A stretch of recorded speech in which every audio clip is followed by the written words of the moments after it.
There's more entering as we go. All right, ladies, we might kick off and start this beautiful webinar. Welcome everybody to the first Women in Jewellery community webinar.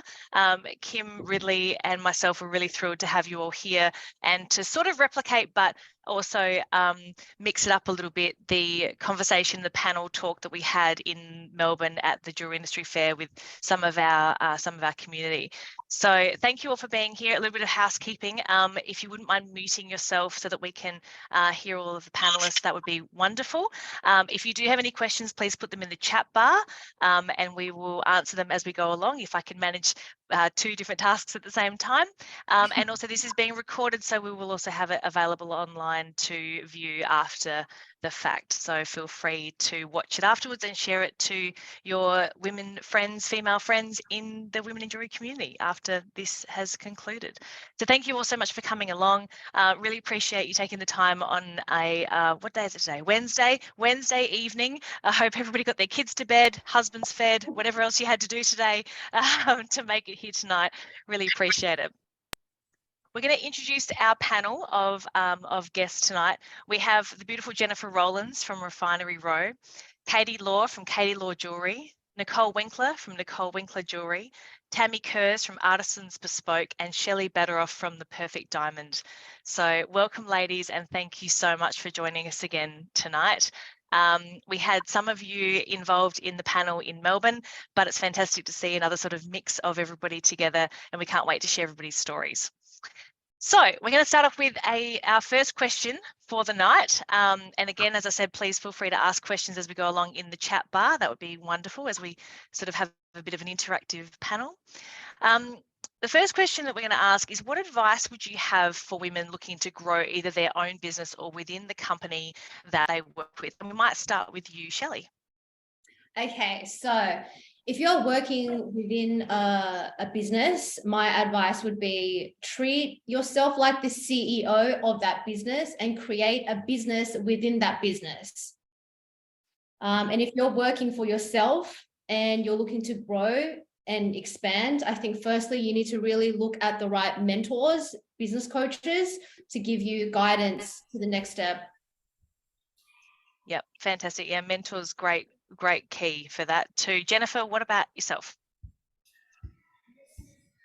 I think I found that I grow when I just show that I can actually do something. So it might not be something I guess sit with right now, but I feel like putting it out there and just showing that, you know, I can sort of take it to the next level or level up without being, I guess, asked, or that's when people kind of see that and it's a little bit more of an organic. So I guess that whole make it till you fake it, but kind of doing it in a way where you just present what you love to be doing, and then I think kind of doing it from a point of passion so that it's seen and then expanded on, and then people kind of for that. So yeah, just showing up really, and kind of showing what you can do before you're asked, I guess.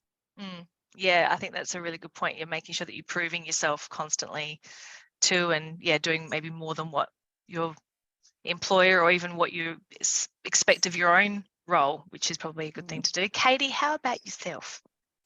I think whether you're working for yourself or for somebody else, the most important thing you can do is to always keep upskilling and keep learning, like no matter whether you plan to practice it as a jeweler or another member of the industry, but just always to have at least some sort of hands-on knowledge about the product that you're selling, or what you're trying to get across to the customer. Because I really believe that sort of foundation is what's going to ensure the success of the business. Like no matter what, you have your own sort of personal backing behind your product in a really hands-on way. So whether you're going to practice it or not, just to keep learning. And if you're employed, then that shows your employer that you're really actively wanting to contribute. And for yourself, it kind of also just keeps the passion alive, I think. Mm. Tammy, how about yourself? Great answers so far, ladies. I would say firstly, just remember that Rome wasn't made in a day. The biggest thing about this trade is that you can never ever get bored in this trade. There is so much to learn. I've been a jeweler for 29 years and I'm still learning and challenging myself and my team every day. To be a good handmade jeweler, it doesn't really stop when your apprenticeship finishes. I think at the end of your apprenticeship, you're still just learning. Starts then, yeah. Yeah, kind of does. I think it takes about 6 to 8 years to become pretty good jeweler. It takes about 15 years to become exceptional. And then you just keep getting better and better. But unfortunately, you can't see anymore. So you have to have Coke bottle glasses like I do now, unfortunately. It's a real shame. That's the biggest thing I don't like about our trade. And then I guess one of my advice would be, if you are growing and taking on more staff, firstly, make sure that they're the right fit for you. They've got the same values as you and they know and understand your vision of where you want to go. When you've got that great team behind you, I'm really lucky I've got an incredible team behind me. Be kind to them, look after them, because I'm nothing without the team that I have around me. And, you know, never ever forget why you got into this trade, what makes you passionate about it. I think we're really, really lucky that we get to create beautiful pieces for people that I never thought about it when I first began, but now I realize that we create family heirlooms. So these pieces that we make, they are going to be in people's generations for years and years. And that is what makes me still passionate about it every day. So yeah, never forget the passion, and just work really hard. But, you know, it's not all going to happen overnight. It takes a lot of hard work. Yeah, great call. Nicole, how about you? Well, I think it's really important to ask lots and lots of questions, and, you know, really everything that everybody said, I absolutely agree with. You need to keep learning, whether that's about how you're making the jewelry, if that's what you do. You know, there's so many different aspects to running a business, and I think learning how to, just learning across the board. I think it's important to admit if you've made a mistake and ask for help if you need to, you know, if you've made a mistake, ask for help. Say, I'm sorry, how can I fix that? If you've come to a point in your business where you're not sure how to move forward, then I think to pay for coaching, to get help, is really important. That's been very important in my business.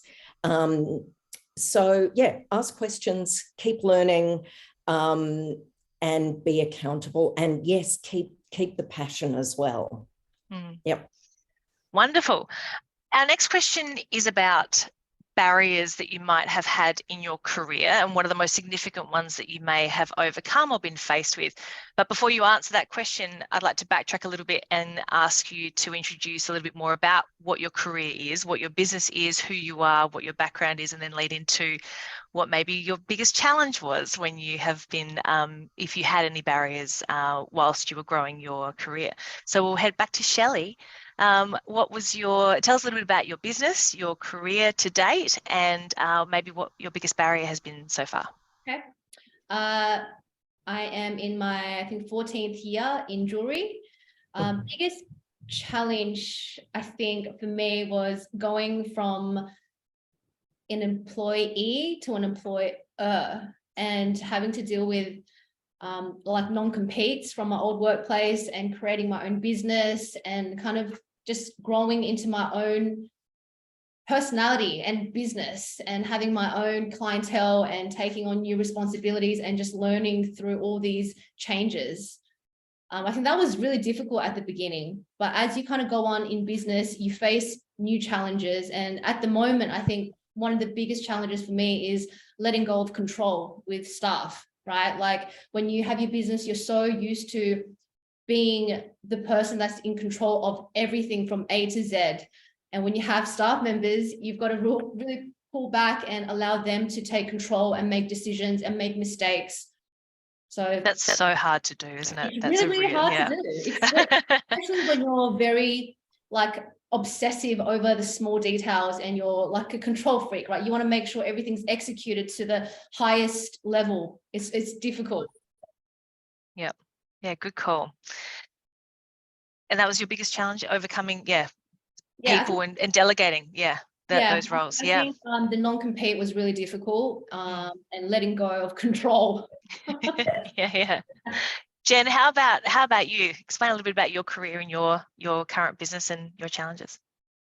So I started at the bench about 21 years ago as an apprentice, and that wasn't quite right for me. It wasn't in the right place. So I came back around in a design role. And so now I'm, I guess, freelancing and running my own business as a designer and illustrator. And that kind of covers a lot of things at the moment.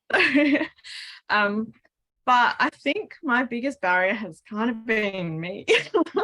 Like, my own kind of, I guess, caring a lot about what other people thought, or what I should be doing, or how I should be tackling things, or, whether I belong or not. And I think just kind of running my own business and actually having the confidence to make those decisions and actually just get out of my own way, really. So that's my biggest, I think I could have dealt with other things a lot better if I wasn't so kind of worried, and if it wasn't so much about perfection. And I think there's a lot that happens in jewelry and just industry and kind of workshop environments. And I think that maybe looking back, I probably could have dealt with things, maybe, even just, or knew that I could deal with things and call things out in a positive way. And I think definitely myself. So I've acknowledged that now. And I think that, that's heaps better. Put your hands up in the chat bar if you're also your own worst enemy and you find that's your biggest barrier too. I think you're not alone there, Jen. That's for sure. Great. But I suppose with experience, you've learned how to tackle that and overcome it, which is pretty amazing. Katie, tell us a bit about yourself, Katie. I have been in the industry for 12 years now. I've had my own business for just turned 2 last month. Oh, congratulations. And I am a manufacturing jeweler. I don't know. I just design and make everything. And everything else that comes with that. I was just thinking about what Shelley was saying, and I've been thinking about trying to hire someone soon, and I am such a control freak. And the thought of handing that over is so daunting for me, that that's a really, really big struggle at the moment. And then again, what Jen said, like, I am absolutely my worst enemy. Like, the self-doubt, and for the later question, the imposter syndrome is crazy, because I still feel like I'm too young for people to trust, but I have a lot more experience directly in the business that I deal with than a lot of people do. Just trying to fill my own shoes sometimes. But early on I had a few, still am early on. I had a few opportunities in the first year that I had started my business that I didn't quite take the leap. I thought, such a young company, it's the middle of COVID, and I didn't really back myself. And it's something that would have grown my business, a few things that would have really accelerated. But it's just that self-doubt kind of holding myself back, and getting over that is really tricky, and it's a struggle every day. But apart from that, online marketing, I don't know how to do it. That's your biggest challenge so far. I mean, I think, as you sort of said, like at the moment, I mean, so what would you, now knowing what you know now, not having taken some of those opportunities back when you were presented them and you weren't sure, what would you advise people to do now in that situation if they were presented with something that they maybe are not sure as to what to do with it? Look, it's all situational. I'm a very big believer in backing yourself, you know, and that fortune does favor the bold. But also, like Nicole was saying, that you know, you make mistakes, it's going to happen, and if you can acknowledge it and pick yourself back up from it, those two things, like the self-belief and your ability to admit when you're in trouble or when you need help or when you've made a mistake, they really do have to go hand in hand, because often some of the bigger leaps can be disappointing, but you'll never know unless you try. Yeah. Good call. Okay. Tammy, tell us a little bit about your career and your business and what your biggest barriers may have been. Yeah, awesome. So I started in the jewelry industry when I was 17. It's not around anymore. I did a Bachelor of Jewelry Design degree in South Australia, which was more of a art-based design degree, which was fantastic. That was 4 years. Then I finished that and I did a trade apprenticeship after that. So I think I come from a design background and a trade apprenticeship background, which was awesome. And then I left Adelaide. I moved to Queensland and I worked for a jeweler for a while. And then I took the leap to start my own business.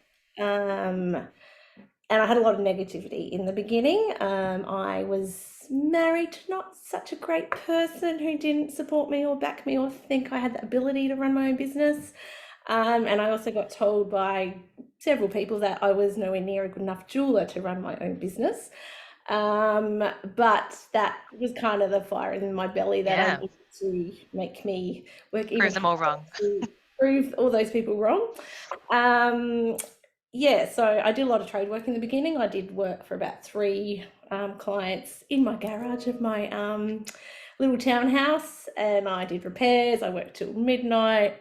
I remember at Christmas time, my elbows felt like they were fused together because I just worked so hard to just build my business. And then I took the leap to start my first retail shop after, I think, 3 years in my garage. And it was a tiny little 3 meter square shop. And it was just me on a bench by myself having a crack, I guess. I opened that shop. I look back now and I think it's hilarious. That was nearly over 20 years ago.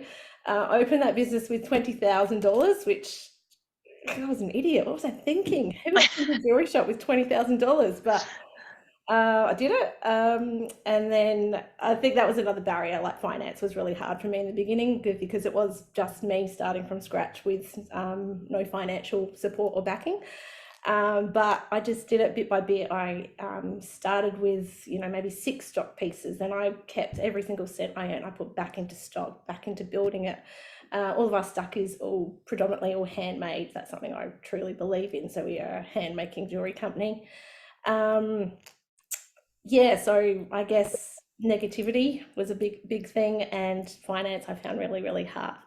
But also staff, what the lady said before, I've got a team of 11 now, and I've made mistakes, and it's really, really hard because if you work for me, you become part of my family, which is good and bad. So learning how to manage people that you have very, very close relationships to is tricky, but I don't know, I think my team say I'm very kind and generous, and if you treat people with care and love, then I am a team. I'm not get it back. Yeah, definitely. So yeah, it's daunting in the beginning, but if you can, because I was a control freak too, but if you can let them do their jobs, and you will be surprised. Please teach us your ways. Yeah. And they will go above and beyond for you. So yeah, create that. I don't know, I do think you can have a lot of fun at work, and you can be positive and have a great time. We work really hard, but we love what we do. We're passionate about it and we enjoy what we do. And I think that comes through when you walk in the door of our shop. I think that's a lot of what customers love too. So it's a beautiful showroom. Yeah. Beautiful. Yeah, it's gorgeous. Not actually what's behind me, but that's okay. Picture up. We'll get Tammy to do a dot pointed suggestions for us as well with how you can give your staff the responsibility without feeling like you're losing control of It's your hard. business. I mean, it's taken me a long time, but Yeah, we need your tips. Nicole, tell us a little bit about your career and your business and what barriers you've overcome. All right.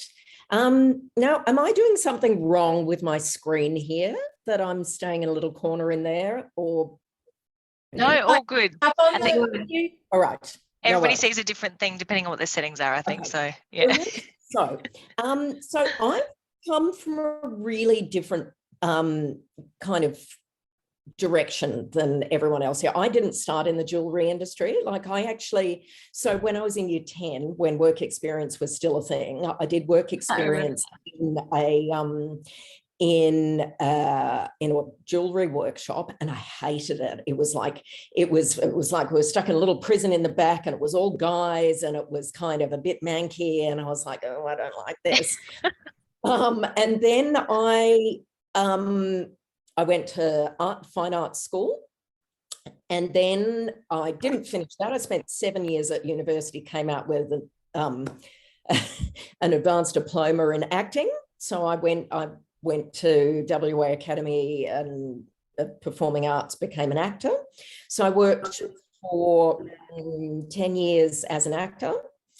And in between acting jobs, I worked in jewelry stores, and I've always been a bowerbird, and I love jewelry. And I was fortunate to work in a manufacturer, in a wonderful jeweler in Sydney. I learned a great deal there. And when we decided to have kids, I started building my own jewelry business. And that was when I slowly pivoted over into jewelry design. So I'm a designer. I did a silversmithing course so that I can have some understanding of how pieces are made, but I'm not a bench jeweler. But I felt that it was really important for me to understand how things are structurally made, and I'm continually learning that. So that was a barrier for me, designing pieces and having to go in and tell what were all male bench jewelers, no, this is how I would like it made. So that was quite a big thing for me to overcome. I have been a barrier to myself. I get lots of ideas and I have to focus in on, no, what do I need to put at the front and what needs to be focused on right now. Another thing that has in fact been both a barrier and a real driver for me and my business is my kids. So I wanted to be a really hands-on mum. And I built my business in nap times when my son was little. He didn't sleep at night, but he had long naps in the daytime. I kind of built up my business then. So I think it took longer to grow because of that. But equally, my business model now has been very much dictated by wanting to still be an active mum. So I work on bespoke pieces. So I've got a studio.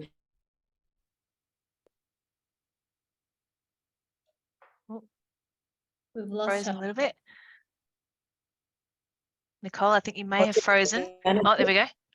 Oh, yeah. So my pieces, once I've sourced the stone, worked with the clients, designed it, and then I meet with the workshop, then it's kind of project management from there. So that means that,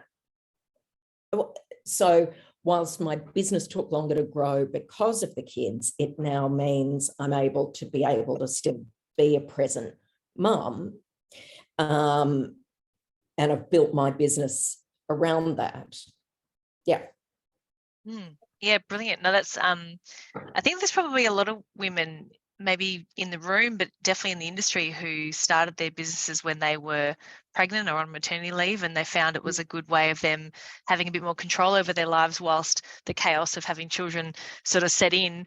But yeah, it gave them a bit of a different ability to take care of their family by having more control over their time frames and bits and pieces. So yeah, really, Yeah. great points. Thanks, Nicole. We'll move to the next question. How do you encourage women to not give up, whether that's women that you work with, or maybe if you haven't had a scenario where you would like to share something with somebody, but you would still have this advice for them? What would you tell women in a scenario where they are faced with barriers or faced with challenges, and explain to them, or give them the encouragement to not give up? Shelley, let's start with you. Okay.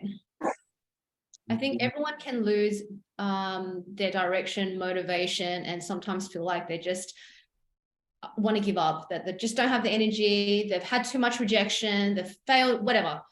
I think the best piece of advice that I can give is going back to choosing the right mentors, choosing the right circles, and like leaning on guidance from people that have walked the path before you, because there is no experience that hasn't been already experienced by someone else. So lean on the people that you respect, that you look up to, that you like listen to their advice to, and from people that are in a position where you aspire to be in. Yep. Yeah, great advice. Yep.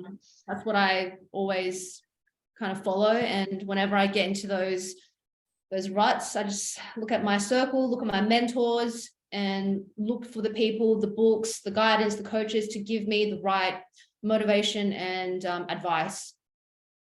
Yep. Fantastic. Jen, how about you? I think for me, it's kind of what Tammy mentioned before about remembering why and remembering your passion, why you're here. And I think that's probably the easiest way to kind of, I guess, people to ground people and kind of help support. And I'm a bit like Nicole in that I've built this in the last few years while I've raised my son. So it's, nap times and once he's gone to bed and when he's at school. And so I think remembering why you're doing it. And for me, it's having that flexibility, and everyone's kind of got something a bit different. But I think the biggest thing that helps with encouragement is just talking about why, and then having conversations around, and not anything specific, but actually just saying, this helped me, or this is the place to go for that information. I guess providing shortcuts for people as well, because that can be really hard. Yeah, absolutely. And that you're right, like not giving maybe specifics, because everybody sort of experiences things, even if they're in a similar situation, like experience it quite differently, depending on their personality or how they, deal with bits and pieces. So yeah, giving them the direction and the guidance rather than the specifics is a really good piece of advice. Thank you. Katie. Oh yeah, both what Shelley and Jen, exactly. Ditto. But also I just really encouraging, especially women, to believe in your fundamental right to exist in the space that you are occupying and the space that you want to occupy. Love it. Very good. They go and freaking take it. And so that is something that is really, really important to me. And something that came into play like last year, like I'm rent sharing in a workshop, it's a bit cramped. I was off a rented bench, and I still didn't really feel like it was my space, even though, it was all equal and everything. And then I bought myself a custom made gigantic jewelry bench, and everything was so specific. And when I sit at it, it feels like home. And just being able to come to work every day and occupy my own space and just have such a solid idea of what I'm supposed to be doing and what I want to be doing, and that I can just do it. Whether people want to stop me or not, like that doesn't really matter, because I'm just gonna do it because this is my lane and I'm gonna be in it. And I might come into someone else's, I'll get back to mine, but I'm going in the direction that I want to be in. And yeah, typically women have been, like admins, silent partners, like background creatives. And it's just really important that, yeah, when you feel like being quiet, to just speak louder and just own the space that you're living in. And I actually was talking to a friend of mine who runs a business outside the industry a few days ago about this question. And I was like, oh, like what, you know, how do you encourage women? Like, you're in the same position. She just goes, channel some bad bitch energy. Yeah. And she didn't elaborate, but I agree and I love it. Love it. Very good. And yeah, fundamentally own your space. Believe that you can own that space. That's, yeah, I love that. Because Thank you do. Mm. It's like the only person who says that you don't. I've been awake for a really long time, so and their opinion doesn't matter. it's nothing. Whatever. It's just an opinion. Yeah. Very good. Thank you. Tammy, how about you? Oh, I've got a great story for Katie. I can't wait to tell her. Well, first of all, you know, we have good days, we have bad days. Just remember your passion, and I always say focus on your strengths. Like, you know, there are so many different things we can do in this industry. What are your strengths, and what do you love doing? Like, what makes you happy about being in this industry? Don't look at what other people are doing. Don't focus on, oh my God, they're doing this and they're so successful, or like, just stay in your lane. Like Katie said, stay in your lane, do what you're good at, focus on that. You don't necessarily have to run a business to be successful. You might not want to. Trust me, I'm juggling all the balls all the time. It's really, really hard. And the fundamental thing that makes me the happiest is sitting on a bench and making a piece of jewelry. I don't get to do that anymore. I run the business now. So I miss being a jeweler so bad. So is my business successful? Yes, it is, but I don't get to do what I love anymore. So it's that balancing act. Like, if you love being a bench jeweler and that makes you joy every day, keep doing that. If you love being a designer, do that. Like, you don't have to juggle all the balls. Just define what makes you successful and follow that goal. You don't have to copy and do what everyone else is doing.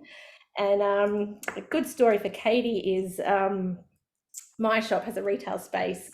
And next door we have an open workshop that you can see from the street, and you can look all the way into the workshop, and we have 4, 5, 7, 8 jewelry benches that you can see in. And this fabulous, brilliant man sits in the front window. His name is Brian, and I love him dearly. He's an incredible jeweler. And we still to this day get people walk in the door, and I'll answer the door, hello, how are you? Lovely to meet you.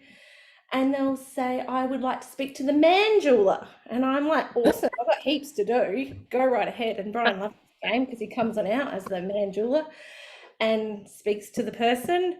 And, you know, not very good designer, doesn't really want to talk to it, not very good at the retail, wants to be on the bench, so he doesn't really give them great service.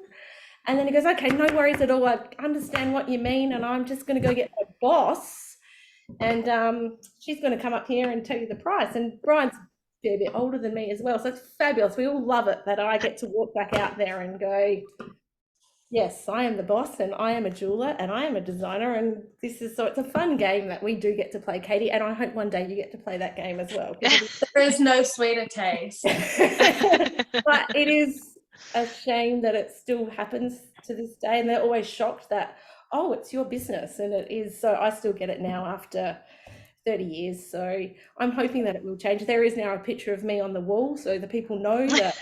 I love it. My shop. I find it a bit weird, but that's The owner, the jeweler, the designer. To do, so, yeah, I think it is getting better, but it is.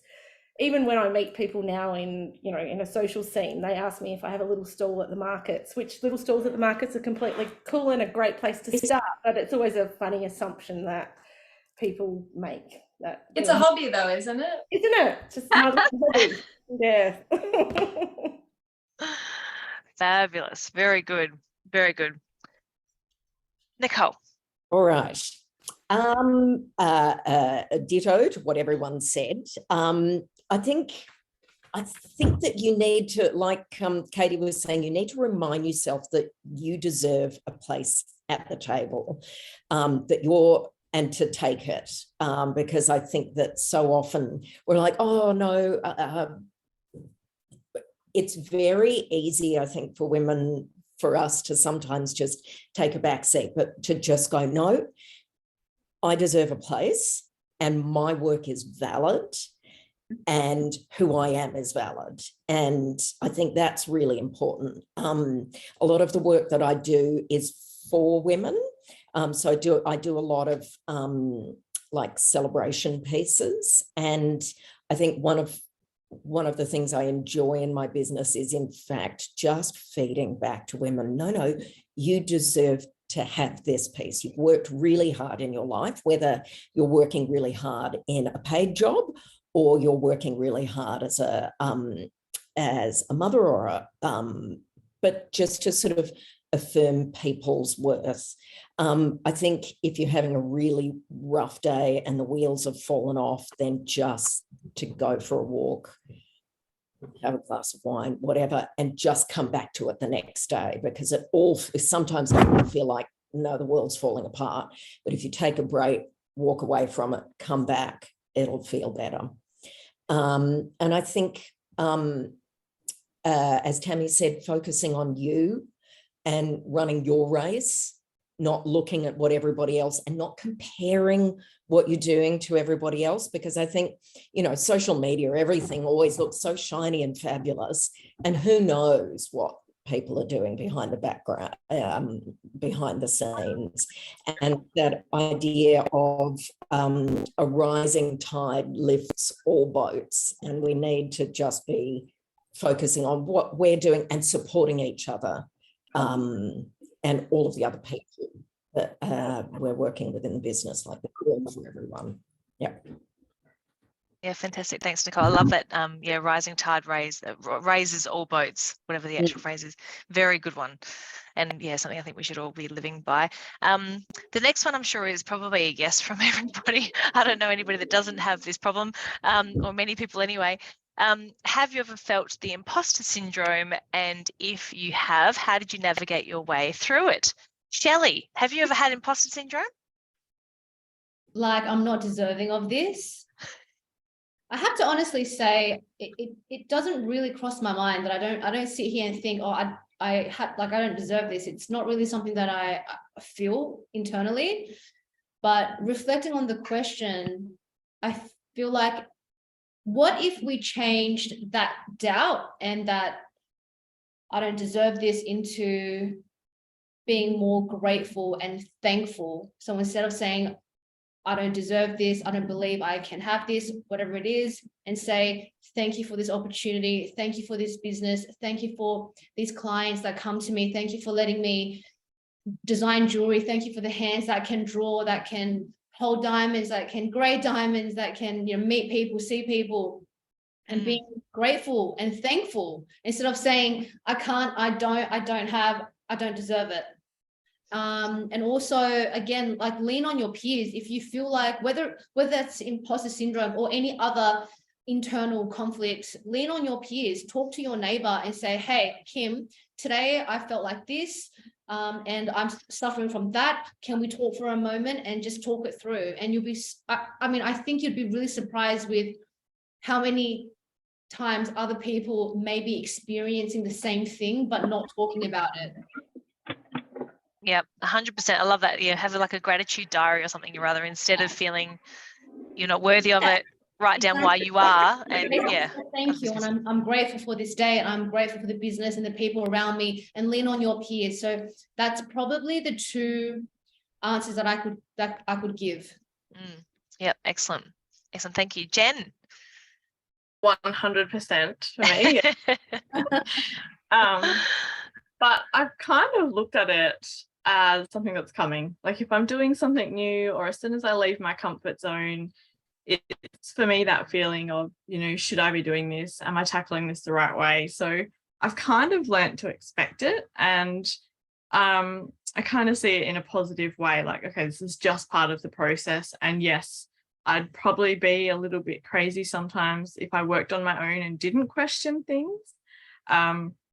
And so I've kind of seen it as a positive thing. And also for me, I look at it as, okay, imposter syndrome is generally when I'm doing something new. So I have changed my attitude towards failing, and I've just kind of gone with it being a negative thing, and I've just gone, okay, failing is good, and there's a saying, fail fast and fail forward.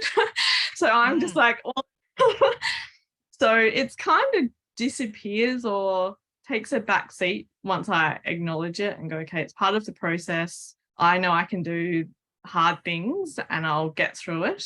And it kind of disappears. And then when I have let go of the perfection and actually gone, I might fail, but that's okay, I'll learn something from it anyway, it kind of disappears even more. So for me, that's how I decided to tackle it, being, I guess, on my own and not always having a sounding board of a team. And that for me kind of works a lot of the time. And then, yeah, like Shelley said, just call a friend. Yeah. Very good. Yeah, I always, every time somebody sort of says that about failing, and that, you know, it's always sort of, it's sometimes good to fail, and failure helps you with growth. I always think of my science teacher from year 11 or year 12, Mr. Donaldson. He used to go, there's no such thing as a failed experiment. And we'd be like, yes, there is. This failed. The whole thing blew up. And we're like, no, you learnt something. Every time you have a failed experiment, you learnt something. So thanks, Mr. Donaldson. That was very helpful. 20 years later, I haven't forgotten him. Katie, how about you? It would have been a mouthful, but my parents should have given my middle name as imposter syndrome, every day, all the time, constantly.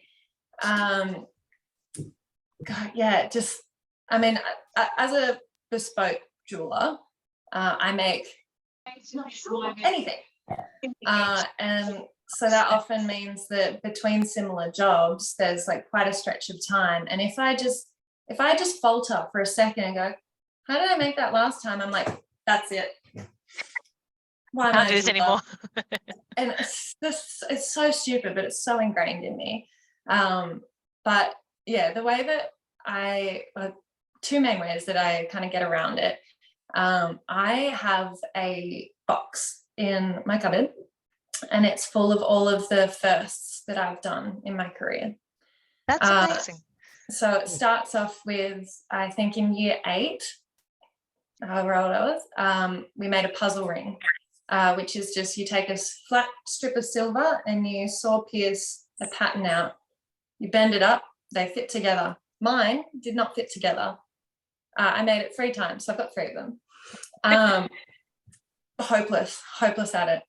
And I look at it now and I'm just like, oh, stupid. My first ever TAFE project when I started in year 11, I made a round ring, just like a round profile ring. And I was so excited. I was doing work experience for Todd Turner at the time. And I brought it in and I was like, look. And he looked at it and goes, it's not flat. And I was like, I didn't check that. And this box, every time I look at it, I just think about how far I've come and where I started and what I'm doing now. And that is always something that really grounds me, is just every single piece is an experience, and it's a learning curve. But looking at where you started just really shows you how far you've come. And also, like a really big part of my business is the growing and the learning, and the new concepts, and people coming to me with these weird, impossible ideas and then having to make them happen somehow. And that is one of the really special parts of my business, is that I am the person who makes that happen. And that's why they're coming to me. They want to experience the journey that I'm going on through this growth, through this idea that they've just somehow been inspired for, and they're seeing it come to light. And just remembering that they're coming to me because they're invested in me as a person and my growth, rather than just the bottom dollar, who's going to undercut and make this the cheapest. Like they're invested in me already. And that is really, really grounding. And it's it's a bit of an ego boost. It's really nice to have people believe in you when you're not believing in yourself. But the second part is that about half the people that were in my trade course was when I was an apprentice. We have a group chat on Facebook, and it's mostly just me complaining about my life and all the jobs and everything. So, some people have had to move out of the trade for various reasons, and others just say, "Shut up, Katie, you're doing really good." And it's just it's the network and the community, and that's what the witches are building. I know it's WIJ, but that's The witches. most... I didn't think of that. We were talking about it. We try not to. Oh yeah. We try not to coin that as a thing. I like it. Take the power back. But that's the important part, and that's what the networking in the industry is all about. Like Jen, you're saying, like sometimes you feel like a bit isolated. That's the whole point, is building this network now, especially where in other groups there's a bit of judgment from certain demographics, and we're here, Mhm. Very good. Well, I love a gratitude list. And the box, Katie, that's such a good idea. Looking back at what you've achieved and seeing where you were and giving yourself a pat on the back every day. Truly. You do every day, but to go, actually, this imposter syndrome needs to go away, because look at what I've earned along the way. Look at what I've done and grown. All the first stuff was so horrible. I look at it and I just think, if someone had come to me and been like, "I want to be a jeweler, this is what I've made." Yep. No, very good. Love it. Feels good. Thank you. Tammy, how about you? Yes. Well, I think, ladies, the imposter syndrome does eventually go away.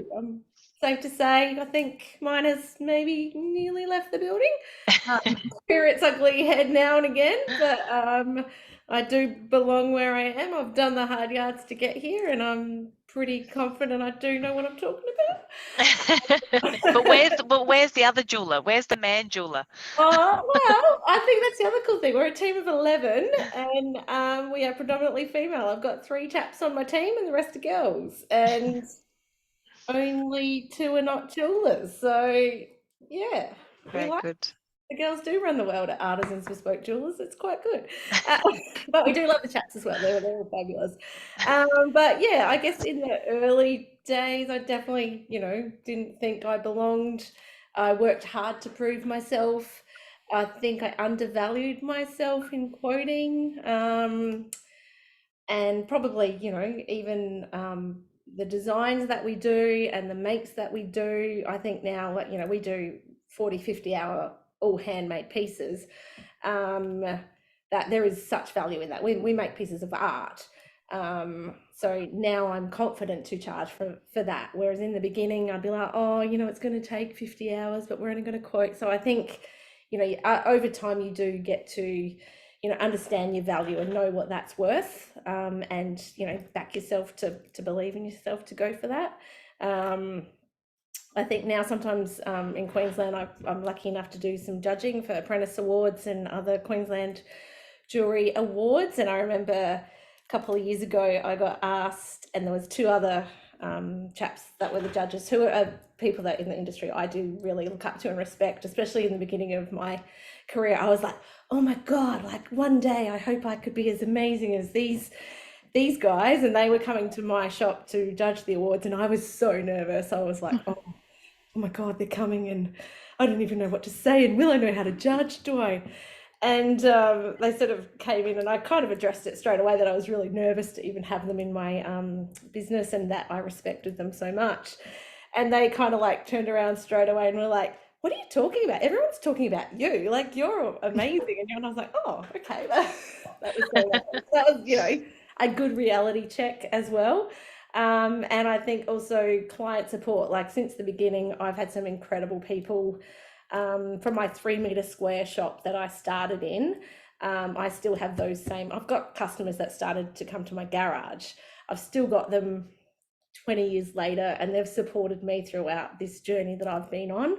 And I wouldn't have been where I am without them. So when you do get those incredible clients, like Katie said, that see your potential and your skill and what you have to give. Like they are amazing, and yeah, hold on to them. Hold on to them, yeah. But I think, yeah, the journey that you get to go on with them, the pieces that you start making for them, and then what you end up making for them is quite incredible as well. So yeah, ladies, the imposter syndrome, you'll get rid of it eventually, hopefully. Thank you. Nicole, have you ever had imposter syndrome? Oh, many times. I think I'm probably halfway there. Like I now go, I'm a good designer. You can give me a brief that's really weird and vague and all over the shop, and I can go, all right, this is what we're going to do. It might take me a while, but I'll get there. But then with my pricing, I don't think quite, I need to get better at it. I'm getting better at it.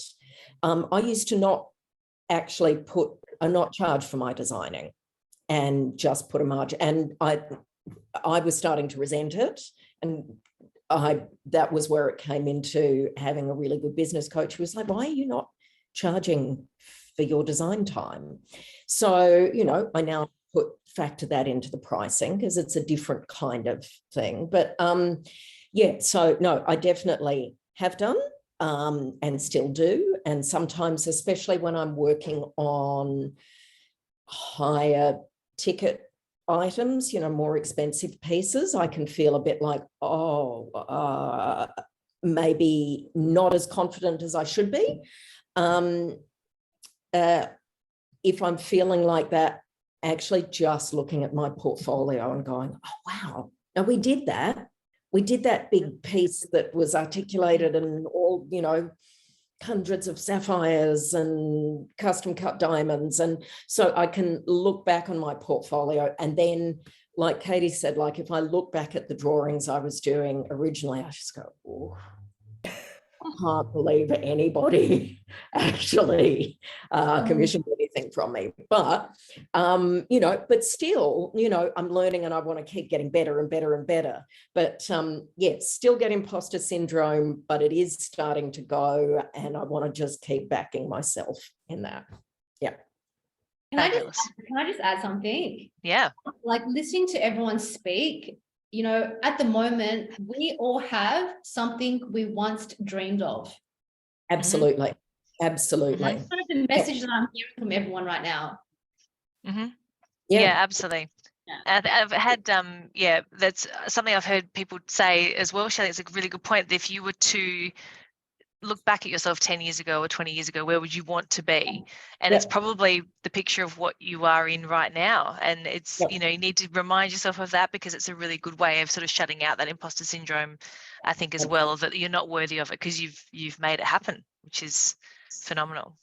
Building on that with what Nicole was saying before, and also Tammy, Nicole, you're saying don't compare yourself to all these other things, and social media is so hard. Like, I'm 28. I'm constantly scrolling Instagram, like always, and it's always jewelry. And Tammy was saying Rome wasn't built in a day. I've had my business for 2 years now, and I'm constantly wondering why I'm not further ahead. Don't worry, I've had it for 20 and I still am. Don't worry about it. You'll get there. I'm rent sharing. Like, I don't have a shop. You're right. I didn't either. Really, I started in the garage. It really just takes You've got 18 years to go, Katie. It really takes a lot of effort for me to take a step back and be like, oh, actually, you're doing really well. Just cool it. Yeah. I've already worked 35 hours this week, and burnout is real, and it just I think that's where, to sort of go back to why this community exists, is that it is really hard for us as individuals to give ourselves a pat on the back in so many cases, or to remind ourselves of what we should be grateful for, or that actually we are exactly as Shelley said, where we have wanted to be you know, or we're on our way there. We might be halfway there. And so I think it's really great that this, you know, this sort of community exists where we can say, actually, we know that that person is on their way to fulfilling their journey, or not quite, you never fulfill your journey, but you're on your way to getting to that that next stepping stone. So I think it's a good thing that we, you know, we may not know all of the people in the room or every one of our members, but you will know at least 1 or 2 or 15, and we can give each other a pat on the back. I think that's a really great thing about what we have here. We're not alone, and so we can sort of help each other overcome that syndrome that we'll, you know, we shall not name anymore, maybe is the way to go. Very good. Thank you, ladies. We're going to finish off, and before we finish off with our last question, I'll ask everybody that's attending to think of any questions that they might have for the panel, because we'll finish on that. But my last question for the panel is, what is your power statement? So Shelley, I can't wait to hear yours. I think your power statement is going to be great. Oh, you ready for it? Yep. It's a long one. Okay. Life is too short to live with regrets. So love the people who treat you right. Forgive the ones that don't. If you get the chance, take it. If it changes your life, let it. No one said it would be easy. They just promised it would be worth it. Oh, Love it. Very good. Yep. Very good. Very good. Thank you. Jen, what's your power statement? oh, that's a lot to live up to, but I love a good quote, so I'm going to give you 2, but probably I really like, and I come back to it all the time, start where you are, use what you have, and do what you can, by Arthur Ashe. And I think it's just kind of taking a bit of a step back and going, okay, I can do this. I don't have to worry about what everyone else is doing, and I can just actually calm down a little bit, which is kind of just what we were talking about. And the other one I love is humble enough to know I can lose it all, and confident enough to know that I can get it back. Oh, that's beautiful. Yeah. Very good. Like that. Katie, what's your power statement? Everyone was saying quotes from other people. I'm going to reiterate my own one, is that you have to believe in your fundamental right to exist in your own space. Take up as much space as you need, and just do it. Yeah, I love that. That was that really resonated with me. I hope it did with lots of people. I think that's really good. Thank you. Tammy. Oh, I went about this a bit differently because I'm not very good at that kind of thing. I asked my team what they thought was my superpower, I guess. And they said the hard worker, I think outside the box, go big or go home. I don't have very much fear. I always go for it. I'm innovative in design and manufacturing, entrepreneurial, and I'm caring, generous, and I always look after my team and my customers. That's what they said. But I think I would say don't dwell on the negative, always move forward, stay positive, and never give up. And at the end of the day, do what makes you happy. Just be happy. Very good. Thank you. That's a good way to do it too, like you're doing like a 360 review. So asking other people, what they think. Yeah, it's good. Nicole, what is your power statement? Oh, I don't know that I have a distinct power statement, but I think that that I want to add beauty to life and bring happiness to people with my work, and add to the world's just and make the world better in a tiny sparkly little way. Yeah, love it. And I was talking to my son before I came on. I said, dude, what do you think is my power? And he was like, oh, I don't know. He said, I think, Mummy, you are kind and compassionate, but firm when you need to be. And I was like, yeah, great. Perfect. Very good. Very good. Kim, what's your power statement? My power statement is to live and laugh too much.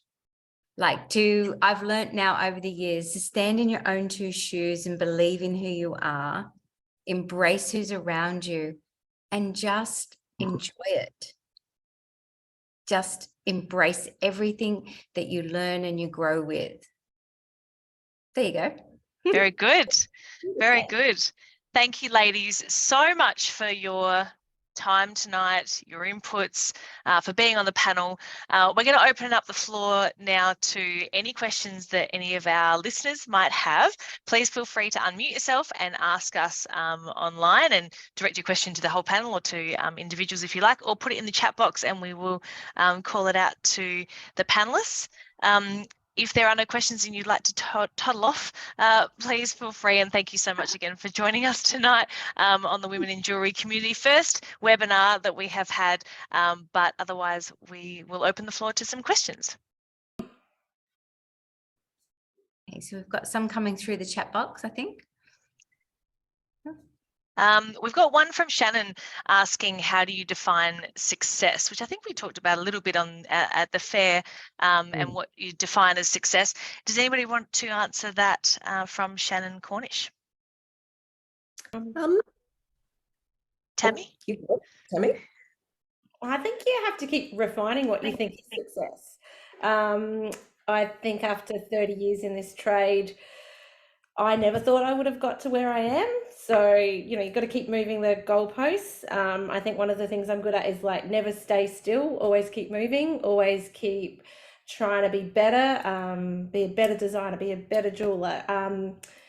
Like a big thing, don't copy what everyone else is doing, follow your own design stream and keep coming up with new ideas, keep challenging yourself.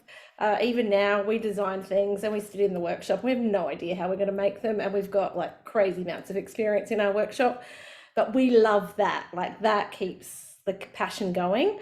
But what my success isn't necessarily your success. You know, having a child, I had a child when I was lucky enough to have a child at 41. So I grew my business first, and then I had a child later on in life, which I didn't think I was going to get to do. So that changed all my goalposts and moved everything around crazily. So I already had a successful business, and then I got to have a child, which changed everything. So what is success? Define your own success. Don't look, you know, don't think I'm super successful because of what I've got. What I've got isn't always great. I'm juggling all the time. So yeah, stay in your lane, do what makes you happy, and just don't stay still. Keep evaluating what you want, and you know, do small term 1 year goal, 2 year goals, 3 year goals, and then you never know what you'll achieve.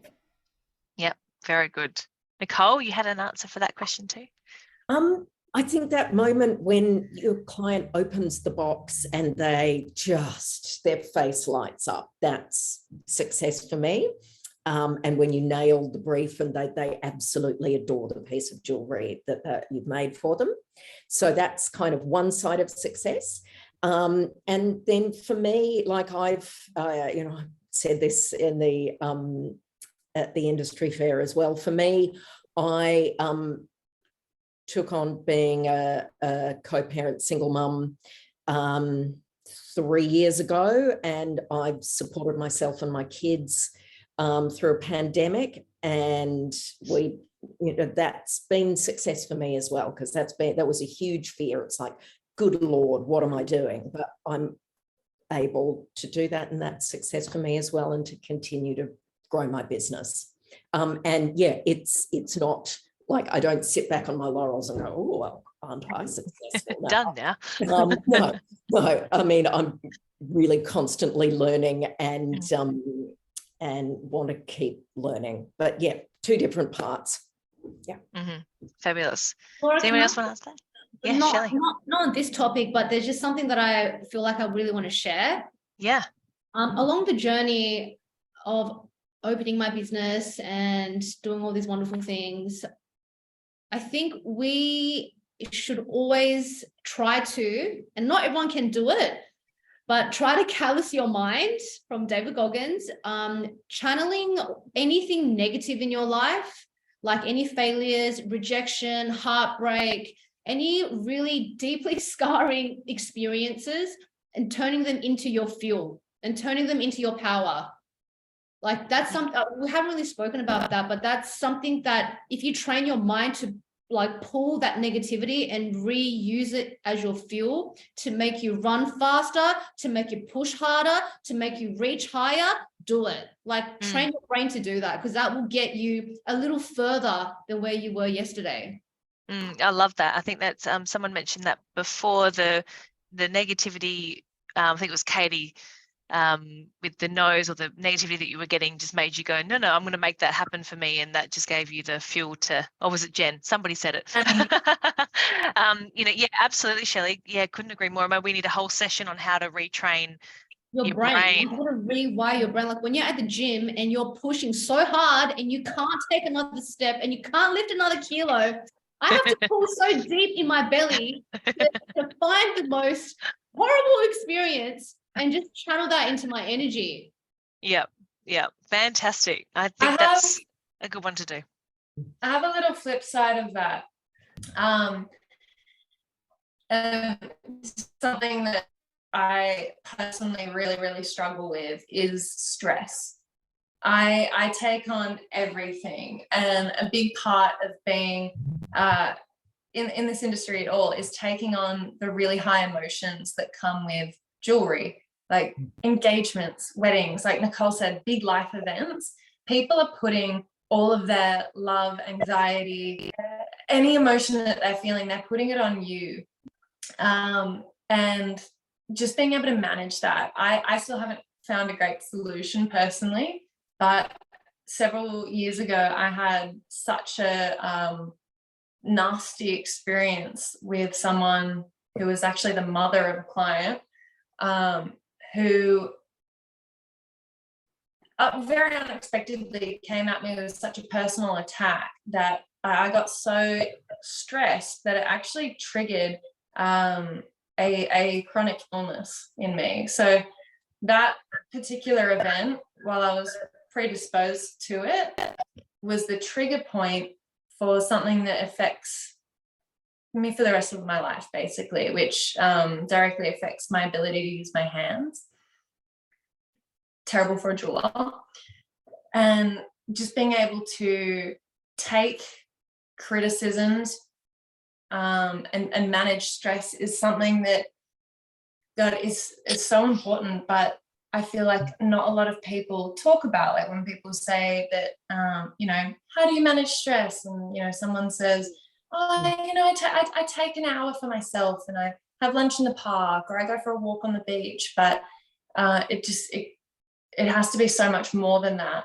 And managing the mental health side of running a business, which is fundamentally so stressful, especially when there are other people involved, like employees. But yeah, like I said, I still haven't found a great solution, but definitely want to open up the dialogue for it. If anyone has any suggestions, I'm in therapy. Sometimes it helps. Yep. Brilliant. No, and I think there's therapy and wine. Is that your therapy? That was an accident. Okay. Real therapy and fake. And wine. Thanks, Katie, for sharing. I think it's that's something that probably we need to sort of tackle as well. And we have a few speakers actually coming to the Jewelry Industry Fair in Sydney, and one of them has grown her business. She's from New York, has grown her bench jewelers business into a very successful business, and she's going to talk to the Women in Jewelry group about a topic in particular, but we haven't chosen which one yet. And maybe that's the one we go with, is how to manage the stress of and the load that comes with starting your own business, and then not just starting it but growing it, and what comes with that. So if anybody has any suggestions that they would like to hear from people that we're bringing on board, or that we're inviting to different elements, or that we're having workshops with, or webinars with, please DM us, send comments, write us love letters, whatever you need to do to get us the message, because that's a really great topic that we should tackle. Thank you. Anyone else want to answer that question? Or Please. Shelley, were you about to say something? On the topic of managing stress, Katie, learn the skill of saying no. Learn to say no. Oh fuck that. Sorry. That's been my No, year. because you, Yeah. as a new business owner, new jeweler, you're eager to build your business and you're going to say yes to everything. So the moment you learn to build your boundaries and say no, it will just, like, all your problems will just kind of start to become a little lighter. That was my first big rule when I started my business. No repairs that on anything I haven't made. No remakes unless it's big stones. I just broke that 2 weeks ago. It's ruined my life. Thanks for asking. But yeah, the saying no is it's a struggle. It's the same as imposter syndrome. It's like you said, you want to build your business, but at the same time you need to respect your own boundaries. I think it's women's innate desire as well to please too, is that you don't want to say no to somebody because you don't want to upset them or get them offside. I think there's an innate thing in us to, I believe anyway, to go, actually we kind of want to make people feel good and feel happy and be nurturing. Yeah, I think Katie, I'm also a big believer in, as customers and clients have the ability to choose which jeweler they go to, who they trust, and which relationships they gravitate most to for, making their jewelry. It's also a right of the jeweler to choose what type of customer that they're servicing. I don't say yes to everyone because I know that I'm not the right jeweler for every single person out there. I'm the right jeweler for a specific type of client. So choose who you want to work with and respectfully decline if you feel like they're not the right type of client for you and they're not the right type of client to represent your brand or your name. And actually, I wanted to talk to Nicole more about this because you said you've got a little bit of a vetting process for potential clients. Yeah. We do. The way that I've set it up, I used to have people come to the studio just initially, but what we do now is we do a commissions inquiry form. So they can fill out their name. So we've got all of their contact details, but also write a little bit about what they're wanting, about making the piece for. We also put in anticipated budget. So if somebody comes in with like the sample images for a $20,000 ring and they say, I've got $2,500, then we can, we don't ever go, no. We'll just go, okay, about that. And then I can explain to them, all right, so just simply the gems in that will be a lot more than, that's $10,000 worth of stones before we even start to make it. So we can kind of start to address some of those issues up front. Then we can also go, okay, what's your timeline? And if they say, okay, I need this $20,000 ring, I've got $3,000 and I need it in a week, then we can say, oh, look, we just can't do that for you. But then we can also explain, okay, this is more why the piece is going to be this amount of money. And we can do something within this bandwidth. And again, I've got to get better because, sometimes you just want to go, oh, I've got to pay the mortgage or I've got to, so you might underestimate it a little bit. And that's when I go and get myself in trouble because you need to, if anything, you want to overquote rather than under, and as well as time. And it's like that going, okay, well, this is going to take this amount of time. And then if you start to get to go, oh, okay, it's actually going to take us a lot longer than that, to let them know and go, hey, we haven't forgotten about you. We're still working on it. Just wanted to check in and this is where we're up to. And if you can see things that are coming up that are going to be an issue, let them know in advance. But, it is super stressful. And then you get Christmas and everybody wants everything all at once. And it's a big thing to manage it and to manage people's expectations as well. So the other thing that we're really clear on now, because I've made the mistake in the past, is to go, okay, here's your sketch from the top. And then we sign off on that. And then here's your sketch from the top and the side and the through view. We sign off on that in writing in an email. And then once we've got the final budget, we go, here's the final budget, sign off it in an email. And then like if there's, then we've kind of got a trail all the way along and go, okay, and then your piece will be ready in this amount of time. And so, and I've learned all of this through making the mistakes where we haven't got all of that and coded properly, and then I have to go, oh, look, I'm really sorry, can I meet you in the middle? And, you know, yeah, but I've found the more we've done it, the more we put those processes in place, that it helps manage everybody's expectations. And then if they get upset with you, you can go, okay, well, you did say yes to this, and this is what we showed you, and this is what we agreed on. So, yeah. Yeah, fabulous. Paper trails. Paper trail. Tammy, you were going to say something earlier as well? Nicole said a lot of it, so that was good.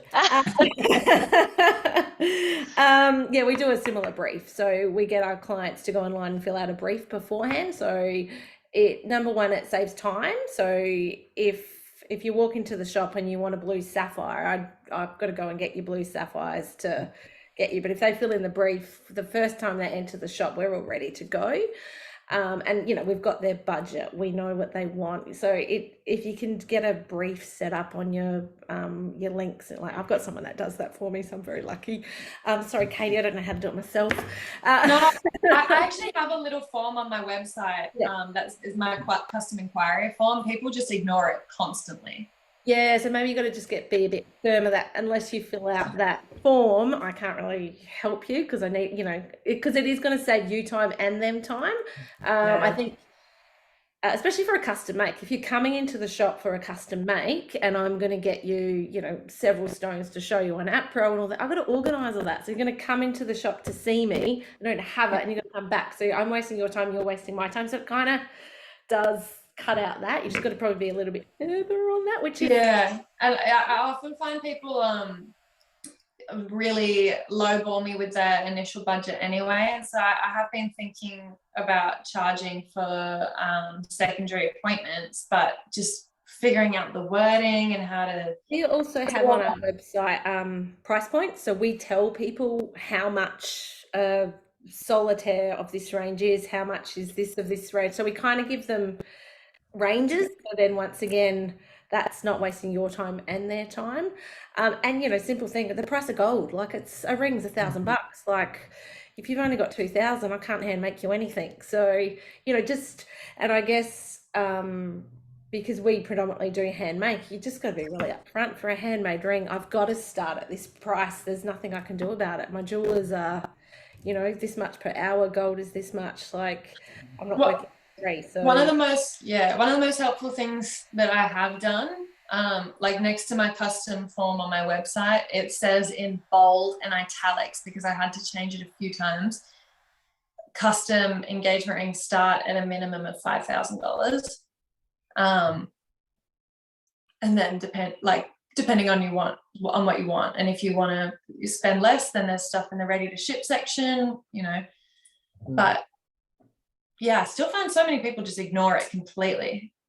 Yeah. The great tip though, like having those boundaries set and making sure that you know what you want to deal with in your business, how you want to work, and then kind of training your customer to do that process for you, because they're coming into it without really much understanding as to what it takes to make a piece or to design a piece. So you have to be the one teaching them. So that's really they're really good tips, guys, to have those briefs put in place, especially when everybody's so time poor and you want to sort of get some efficiencies with your customers. That's that's really good. We've got another question from Rianne. Can I just pop in super quickly? Brief is we do a 15-minute call, so either 15-minute call or Zoom. And then, as Shelley was saying, you know, I can get a bit of a feel if I can go, there's something really off here and I don't feel like this is going to be a fit, that we're not going to fit together, then I can work that out there. And then they also they don't have to come into the studio and go, oh, oh, okay, I can't do this financially, or it's not what I feel comfortable doing. So that 15-minute call is really helpful in going, okay, yes, it's going to work, or no, it's not. And then we can go forward from there. That's yeah, it. vetting it out. Yeah, that's good point. Rianne has asked, how can we find a mentor? Really good question. The Women in Jewelry community is looking at a mentoring program and how we're going to facilitate that. So that's coming quite soon and will be released in the coming months, hopefully at the August Jewelry Industry Fair. But for our panel, how would you suggest somebody goes about finding a mentor? Anybody? Tammy? About mentors, like all about that life. Firstly, you need to speak to a range of different people and need to be able to connect with that person and respect that person. And that person has to be, I suppose, somewhere where you see yourself in the future. You know, you don't take advice from people that are not the kind of people that you want to be. Yeah. You have to be careful also with who you choose, right? And who you trust and who you open your vulnerabilities to. But you got to speak to a range of people and kind of figure out who you connect best with, who you trust the most. Like I can definitely say Kim's 100% one of my mentors. Like she teaches me so many beautiful things in life that I know that I lack in, but I see that she has. Thank you. You're welcome. So much. With particularly if you're looking for a bench jeweler as a mentor, something that a lot of benchies struggle with is that social connection and being able to connect with people, or even just being in the spot where you can find them at all. A lot of them are super keen to teach and to make these connections, but I think one of the big symptoms of the trade is isolation. And especially if you're looking for a mentor who's been in the business for several years, especially in Sydney, a lot of these jewelers are, you know, on their own, small suites, doing their work, maybe renting with some other people. It's so isolated that getting them to come out of their shell, even just to meet them, to then start the conversation, because they like most of them are so keen. Like there's a lot of just really lonely people in our trade because it is so isolated. And once you get them out, oh my God, you can't stop them. it's so much fun. You cannot stop them. You do have to ghost, but getting those connections, like you said, Shirley, is so important. But the first step is dragging them out of their workshops, which is so tricky. Like, Yeah. I think have a few mentors, but just like these guys I see every day in my building, they'll come up to my suite, I'll go down to theirs, but getting them out for a drink or with other people, really hard. I think too, Rianne, like identifying what you want from your mentor will help you find the right.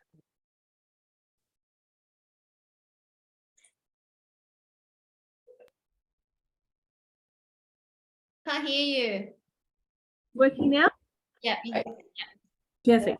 I think finding the people that you're wanting to connect with will first come with identifying what kind of mentoring you're looking for. So if you're looking for somebody to mentor you through the financial challenges in your business, or making jewelry, or maybe HR issues, or whatever it might be, your growth within your business, it's first identifying what that challenge is. If it's overall, then that's a little bit of a different scenario. But knowing what you want to get from them will help you sort of identify where you're going to find them. So if it's something that is you're looking for someone to help you establish your business, set up, your lease, and work out how you're going to grow your business or hire staff, you might end up looking outside the industry, completely different areas. Maybe go networking at a business group, in your local area or whatever it might be. But finding a mentor has to start with you identifying what you want from that person, I think.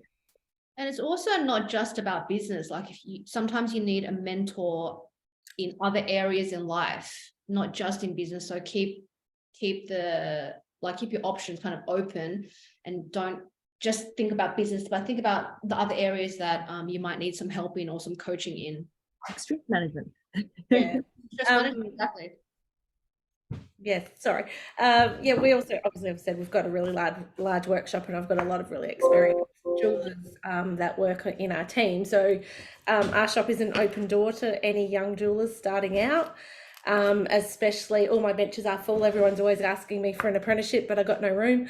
But if you are starting out in the trade and you want to know what questions to ask, a lot of things I've found in the past is there's apprenticeships and there's apprenticeships. You've got to, if you're going to spend 4 years of your life and an apprenticeship, and all you're going to do is polish and clean up a casting and put it together, at the end of it, you're not going to be a jeweler. And I've unfortunately, seen people waste time in these kind of apprenticeships, which is one thing about our industry that upsets me. If you're taking on an apprentice, it is your job to teach them to be a better jeweler than yourself, and that's something that we're really passionate about.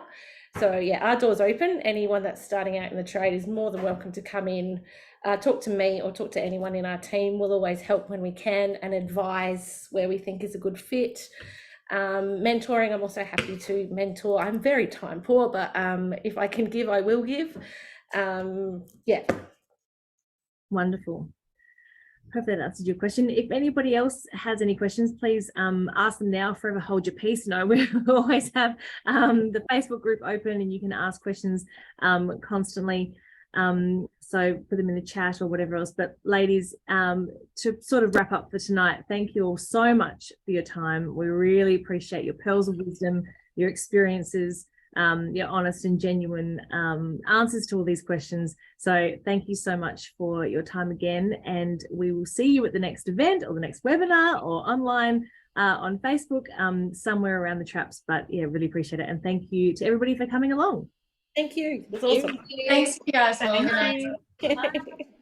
Thank you. Good night, everybody.